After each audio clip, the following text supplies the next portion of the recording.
This is Pet Life Radio. Let's talk pets.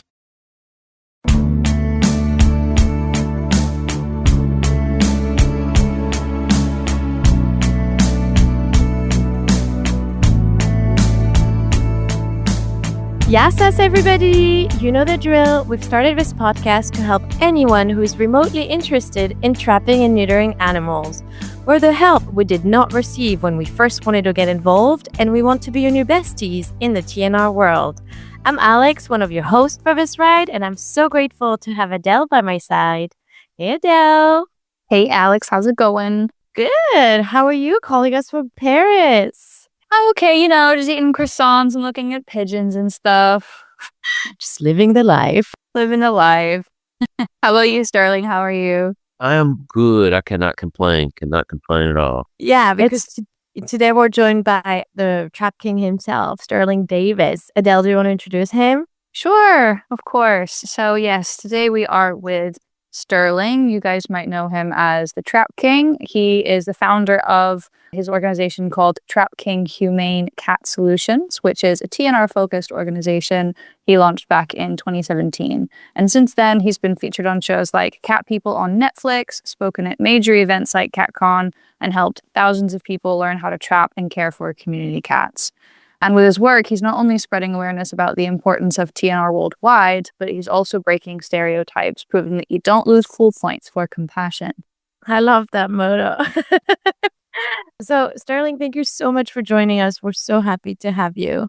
And we do like to ask all of our guests the first question. And it is, when did you first become vegan and why? Oh, wow. So I became vegan like 6 years ago, but I've been vegetarian since I was 12. Oh, wow. Because I visited a slaughterhouse. And it wasn't like I wasn't just visiting a slaughterhouse just to go to a slaughterhouse.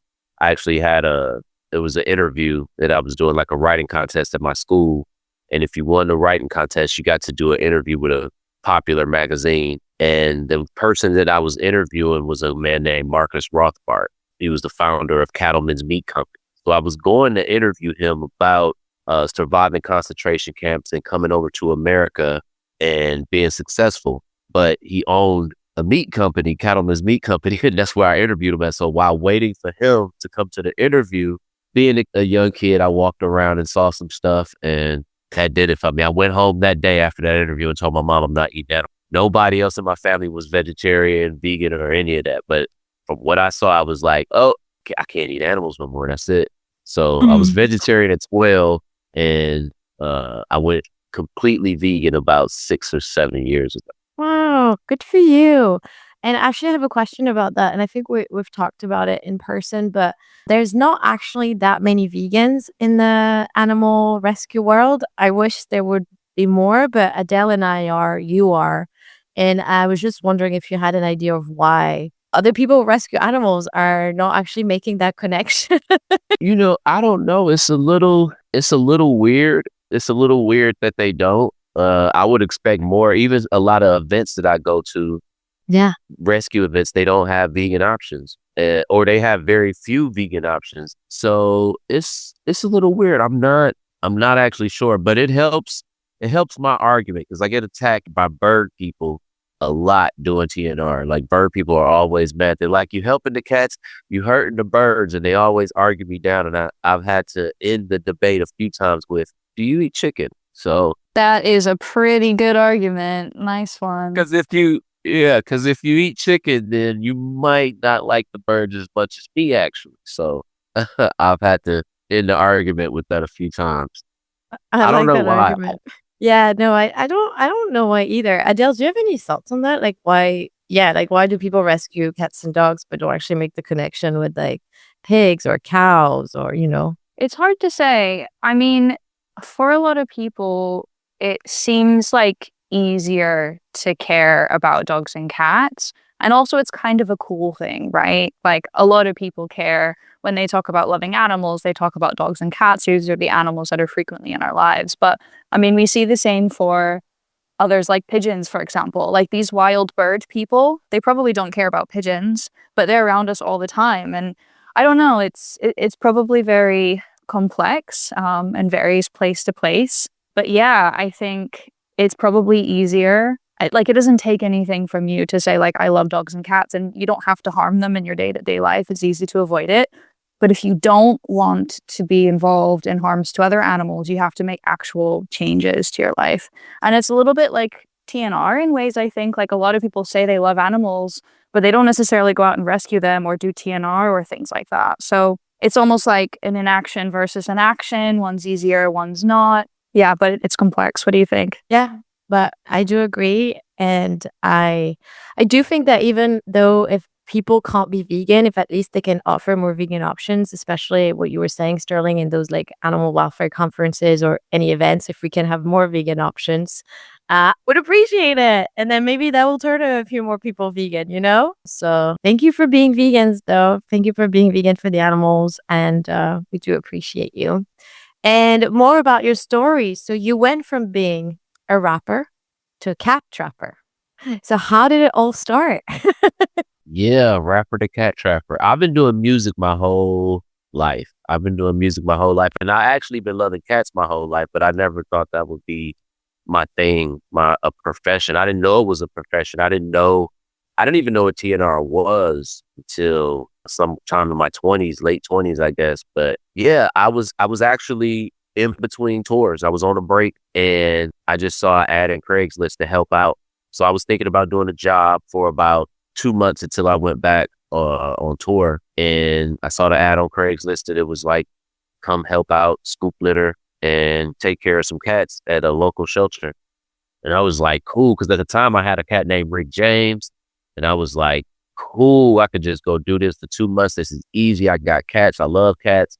I just scoop some litter for 2 months, go back on a music tour. But the place I was at, they were like, even in an interview, they were kind of amazed, like looking at me like I was an alien or something. And I realized later on they was looking at me like that because I had my nails painted, kind of an eccentric guy, and they wasn't used to seeing Black men with cats, like handle cats and love them the way, like that. It wasn't a typical thing. So they asked me to stay, and they wanted me to stay longer. When they first asked me, I was like, there's no way you could pay me what I'm making on this music tour, so I'm not going to stay. But eventually I saw like in like a month there, I could see why they wanted me around. It was a lot of, they didn't have a lot of men. They didn't have actually any men in the cat department. And when you go out and do TNR, you just don't see a lot of Black men, a lot of diversity in cat rescue. You don't see it. So I think it's good. Representation matters. So I think what they were wanting was for me to help spread the word and educate different demographics. And it hit me in the fields. It hit me right in the fields.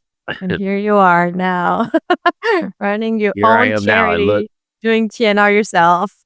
Yeah. And like Sterling, you make a really good point, and that's the big topic we wanted to talk about with you is yeah, as we all know, most people involved in animal well-being are white and they're women. I mean, like we're proving a point with Adele, both white and both women. And I just wonder, like, why do you think that is? And that is, I mean, it can be in America, but it's also the same in Europe, in the UK. Like, it's not only an American problem. It is everywhere. So I was just wondering, like, why? Why do you think that is? Well, a lot of time, I think a lot of times with anything, people have to see themselves in it. I think with the way I grew up, especially as far as men goes, it's a lot of hyper masculinity in the situation. So when I grew up, a lot of my uncles was like, man, why are you messing with those cats? You need to get a dog.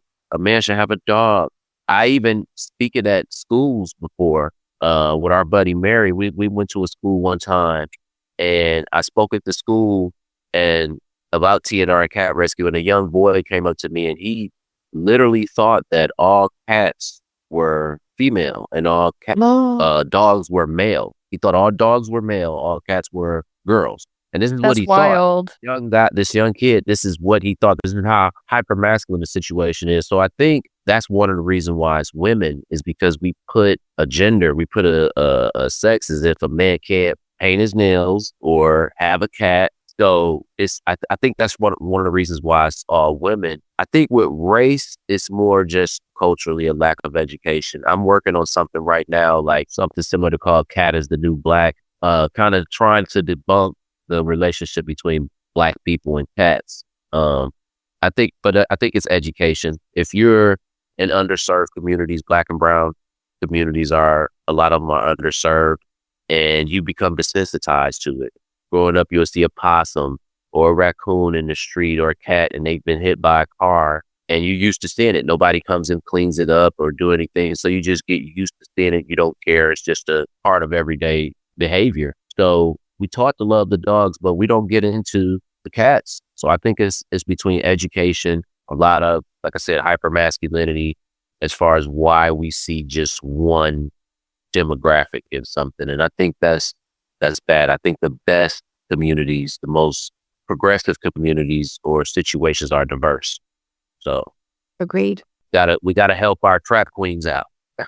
Do you think because I know, like, for example, you and Nathan's are posting a lot on socials and you are showing what it's like to be a cat dad.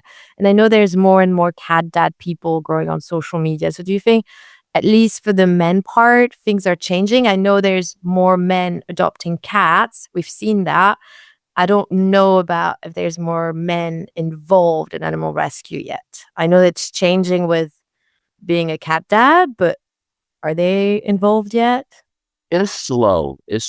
I think we're in the beginning stages. I think we're still, I'm happy to see a lot more men jumping on social media and posting their cats and sharing pictures of their cats. But I would love to see more rescue, but I think we're in the beginning stages. I think the first thing we have to do is admit that we like the cats, and then be involved and go to the vet and do things like that. And then we'll get into rescue, because I'm just now starting to have, at a lot of events that I go to, once I come off stage, I'll do a TNR presentation. And after I come off stage, a guy come up to me and he's whispering like, "Hey man, I got a cat too. I like this too. Baba."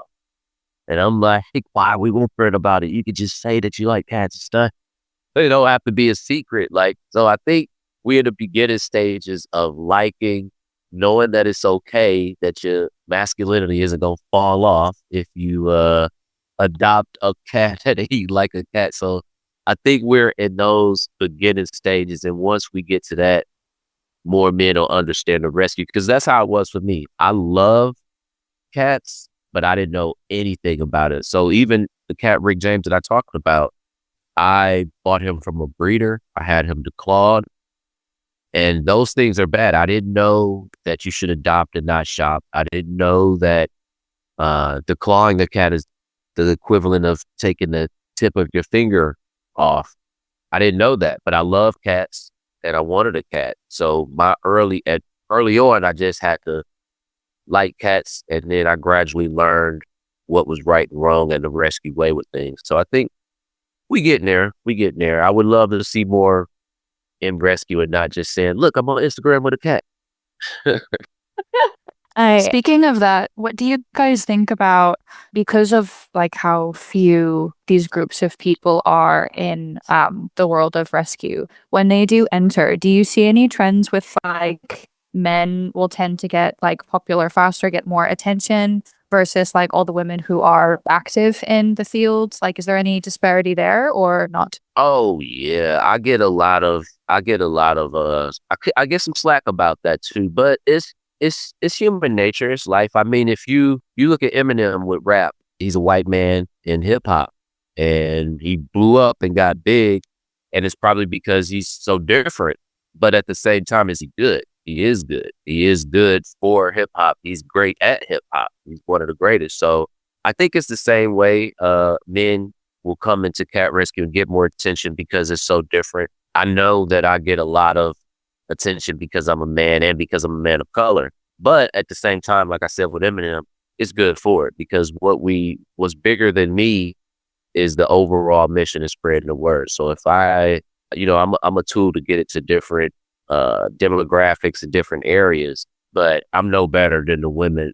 I'm not as good as the women that taught me. I had some women that was climbing trees, taking their high heels off after work, climbing trees and grabbing cats and rescue them. I'm not even on the level yet of some of the women that taught me. So we getting there. We'll be good. But That's I do catch a awesome. lot to answer your question though. I do hear that a lot. Like, I've been trapping for 30 years. Who are you to just come up because you a guy and get all this attention? Yeah. Yeah, that's really interesting. And we also see this across rescues in other parts of the world, right? Predominantly white women who go to other parts of the world and like start a rescue center or whatever. Like, yes, there are plenty who are having big change, but there are also local people doing it. But the people from abroad, the people from the global north, they get all the attention. And the local people, perhaps who know the context better, get overlooked and they don't get as much funding. I saw a statistic recently about Asia in general. And if we talk about like all the animals that are farmed in Asia, I think it's like 75% of all the farmed animals are farmed in Asia. But do you know how much funding goes to Asian rescues? 8% of all funding for animal rescue. That's wild. And so certain parts of the world, they get this more attention, especially if they're people from the global north. Wow.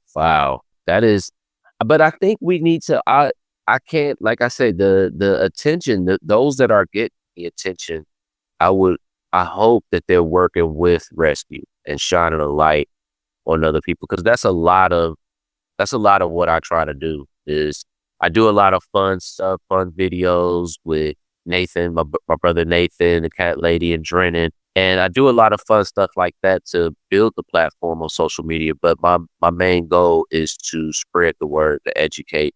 And I use that as a tool. So I hope a lot of people that are just getting the attention and not doing the work or not involved in the work use that attention to get the work done. We do need to take a quick break, and we'll be back in a second.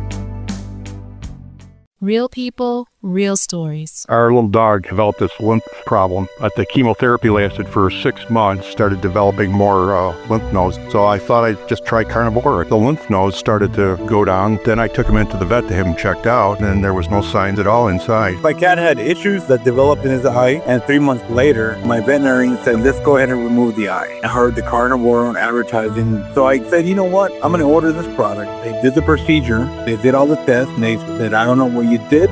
This product saved his eye.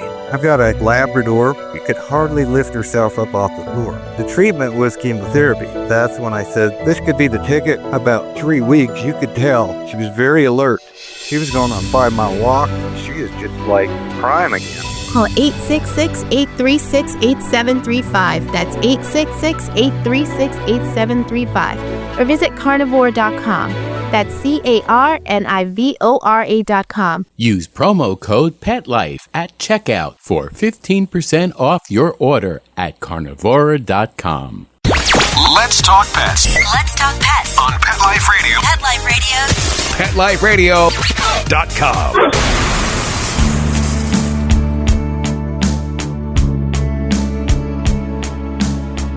Okay, we are back. I was just gonna plug the trip coming up, right? Like, you guys are gonna do that hopefully in the coming months. Yeah. We've been talking about it. We might be going to Nicaragua in a few months. Yeah. But I did want to talk about, because I met Sterling back in Greece a few years ago. So you came actually because we reached out being like, hey, there's a big cat problem in Greece. Do you want to like raise awareness with Americans and come and see it for yourself? And so you came and spent like 10 days with us. And I just wanted maybe to talk a bit about that and the difference you saw between TNR in Greece versus TNR in America, because I think that was quite an experience for you. I think that was it your first experience of TNR abroad? It was my first experience in Greece, TNR. I think I had been to Cartagena. I'm not sure if I'm pronouncing that right. I think I've been out there before and did some rescue stuff. And I've been to a lot of different states in the country, but Greece was definitely an experience. Like, for one, it was beautiful. But for two, it was a lot of cats. Like, we would go just to restaurants, eat, and the cats would just hop up on the table like, what's up? Oh, I'm hungry. Like, I'm here. It's a bunch of us. But I think I learned a lot. I learned a lot from Greece from doing TNR in Greece, because we have the resources in America, but I feel like we don't have enough love or compassion a lot of times. A lot of areas and situations, we have the resources, the traps, the food, the vets. We have more resources, but we don't have as much love and compassion. Out here, we need to teach more of that. But in Greece, they didn't have a lot of the resources, but all the love. Rarely did I run into people that didn't want the cats there in Greece. Like, everybody loved the cats, wanted to help the cats. They just didn't have the same resources. That's how I got introduced to some different trapping styles. That was the first time that I used the box cover trap, that you just, like, a box with a handle at the top. You just put it over on top of the cat. That was the first time I used that, which is actually a great idea. But usually we have the standard trap that cats walk in and it closes on its own. Or you have the drop trap that's like the stick in the box and you pull the string. But that was my first time using such a trap like that. Yeah. Yeah. And because, like, I've seen your videos, and with your RV, what you usually do, and tell me if I'm wrong, is that you'll put the trap outside and wait for the cats to go in. And you can wait hours. But in Greece, because there's so many cats, you usually don't even have to wait hours. You just put the trap and there's like 1, 2, 3, 4, 10 cats going in. Well, we went to, I think it was Idra. That's how it was. It was like, as soon as we got off the boat, I'm thinking we're going to set the traps and set the bait. No, the cats were just walking up without food. It's like, oh, we're trapping them right now. Like, this is happening instantly. Like, forget putting the food down, the bait, they coming. So yeah, it was definitely different, but I loved it. I love that experience. I love crowning a trap king and a trap queen of Greece. I think, again, that's another method of shining the light on the people that's boots on the ground and doing it. And it was fun. It was definitely fun. It was definitely a learning experience, but I think that's the difference though. I think we could learn a lot from the compassion and the love that people have out there, because it's not to say that we don't have it at all out here, but it's definitely a lot more out there, a lot more compassion and love, less resources. Out here, we got more resources, but we might need to be a little more compassionate and get into it. Yeah, that's well said. And I think what you're saying is so important. We all need to shine a light on people who do the work, and we also need to support each other. And I think that's one thing I've seen worldwide, is that sometimes people in animal rescue and TNR, they, instead of supporting each other, they try to compete against each other, which we're all in it together. Like, we're all facing the same problem. And I know you've been working on the group One Up, right? One United Paw. Can you tell us more about that? So One United Paw I'll say it's more of a movement that I started recently, working with other people at rescue. And it's because in cat rescue, we have so much infighting. And I think a lot of it is competition. We're highly critical of one another.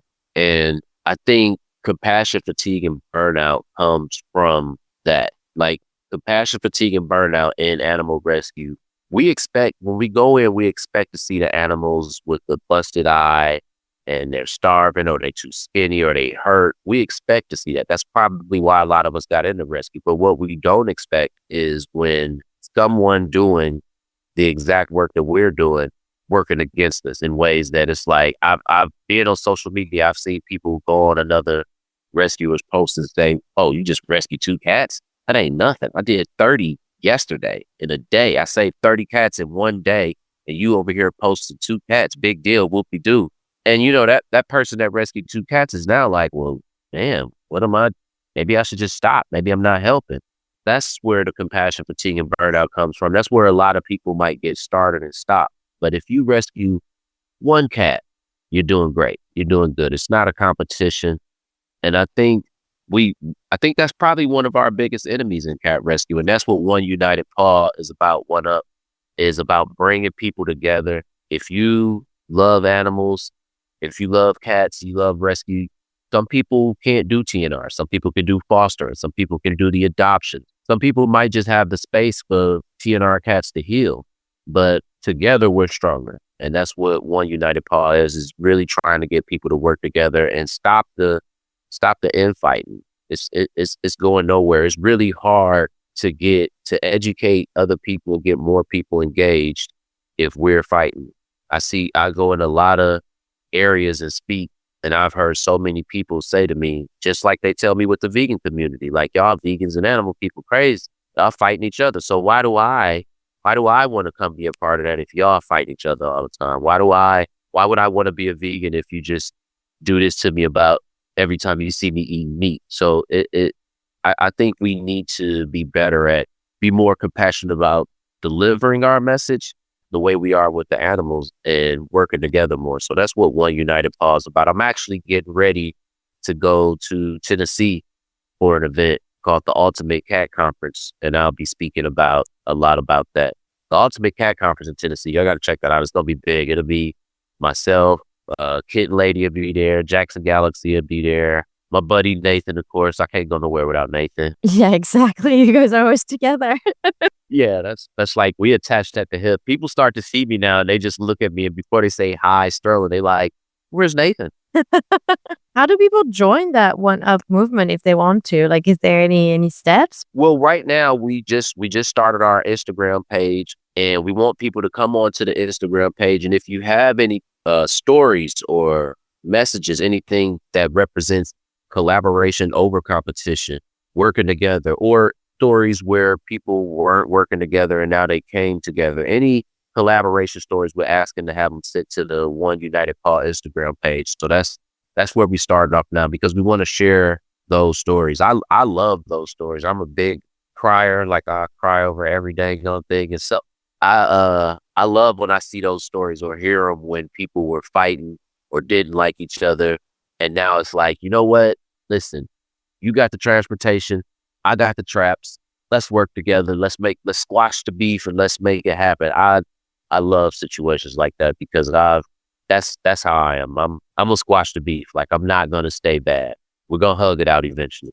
I love that. I think that's one thing we've been doing really good in Greece, and that's even how I met Adele, is through connections. I feel like there's a lot of small organizations in Greece, and they're all been trying to work really well together. And yeah, because Adele, you have a lot of connections, and I know that when Adele has like a cat that needs rescuing or fostering, she has a network, and I definitely think that's just how we can make a bigger impact. It's just how we all need to stay connected, and we all need to support each other and try to find solutions. Yeah, absolutely. I think that's one of our biggest enemies. And there's so much work, right? And it's kind of an impossible task for any one of us to say, I'm going to fix everything. Like, that's very illogical. All of us have different skills and something to contribute. And why not, right? Why not spread the load? And that helps with this compassion fatigue and burnout thing you were talking about before, Sterling. It's such a relief to know that if I find somebody in need, I can help them because I have a network of people who are going to support me and who are going to support that animal. That's really special. And instead of creating divide, we should be celebrating that. It's needed. I always felt like music, comedy, and cute animals bring people together. So you combine it all and you push people to do TNR. Combine it all, combine it all and push the mission. Sterling, we're running a bit out of time, but I wanted you to give advice for anyone listening to us, anyone who is like, oh, I really want to, start doing TNR, or I really want to start rescuing animals. What would you tell them? If it's, what would you tell yourself like 10 years ago when you first were getting started? I would say what I would have told myself when I first got started, I would have said, and I would tell everybody out there, look into other organizations and groups in your area before you just say, hey, I'm going to do this and I'm going to start a nonprofit or a rescue. I'm going to do this.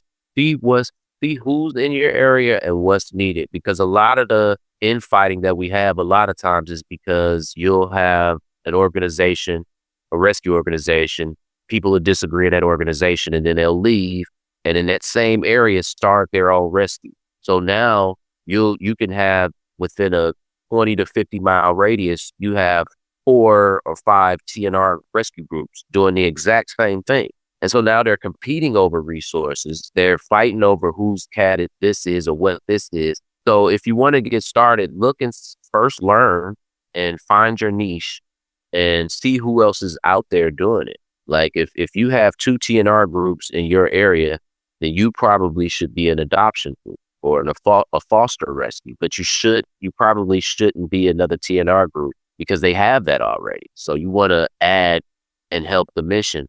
If I could have talked to myself back then, I probably wouldn't have dove in heart first and just started TrapKing.